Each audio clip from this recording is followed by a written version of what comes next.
اللهم صل على محمد وعلى آل محمد۔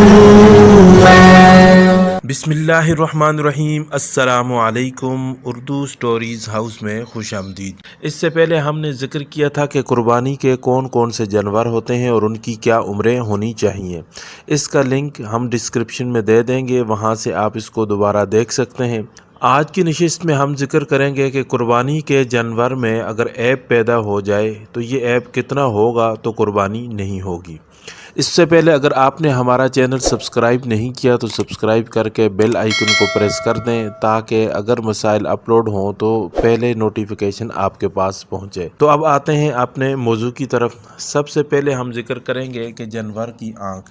اگر قربانی کا جانور دونوں آنکھوں سے اندھا ہو تو اس کی قربانی جائز نہیں۔ اسی طرح قربانی کا جانور اگر ایک آنکھ سے بھی اندھا ہو تو اس کی قربانی جائز نہیں۔ اسی طریقے سے اگر قربانی کے جانور کی پیدائشی طور پر آنکھیں ہی نہ ہوں تو اس صورت میں بھی اس کی قربانی جائز نہیں۔ اگر اس کی ایک آنکھ میں سفید موتیا 1/3 یا اس سے زائد ہو تو بھی اس کی قربانی جائز نہیں۔ اس کے بعد دوسرے نمبر پر ناک کے عیب کو بیان کیا جاتا ہے کہ 1/3 یا اس سے زائد ناک کٹی ہوئی ہو تو ایسے جانور کی قربانی جائز نہیں۔ تیسرے نمبر پر کان کو ذکر کرتے ہیں۔ اگر پیدائشی طور پر جانور کے دونوں کان نہ ہوں تو اس کی قربانی جائز نہیں۔ اگر پیدائشی طور پر ایک کان بھی نہ ہو تو اس کی قربانی جائز نہیں۔ اگر مجموعی طور پر 1/3 یا زائد کان میں سوراخ ہو تو اس صورت میں بھی قربانی جائز نہیں۔ اگر 1/3 یا زیادہ کان کٹا ہوا ہو تو اس صورت میں بھی قربانی جائز نہیں۔ اس کے بعد سینگ کا عیب ذکر کرتے ہیں۔ سینگ جڑ سے ٹوٹ جائیں جس کا اثر دماغ تک ہو تو اس کی قربانی جائز نہیں۔ اب دانت کا ذکر کرتے ہیں کہ جس جانور کے سارے دانت ٹوٹ جائیں تو اس کی قربانی جائز نہیں۔ اسی طرح بعض دانت اگر ٹوٹ جائیں اور گھاس نہ کھا سکے تو بھی قربانی جائز نہیں۔ اسی طرح پیدائشی طور پر دانت نہ ہوں اور گھاس نہ کھا سکے تو ایسے جانور کی قربانی بھی جائز نہیں۔ پھر زبان کا عیب ذکر کریں گے کہ اگر گائے بھینس کی زبان نہ ہو اور وہ کھا نہ سکے تو اس کی قربانی جائز نہیں۔ گائے بھینس کی زبان اگر 1/3 کٹ گئی ہو تو اس کی قربانی جائز نہیں۔ اس کے بعد جو مادہ جانور ہیں ان کے تھنوں کا ذکر کریں گے کہ پیدائشی طور پر ہی اگر کسی جانور کے تھن نہ ہوں تو اس کی قربانی جائز نہیں۔ اسی طرح جس کے تھن خشک ہو جائیں تو اس کی قربانی بھی جائز نہیں۔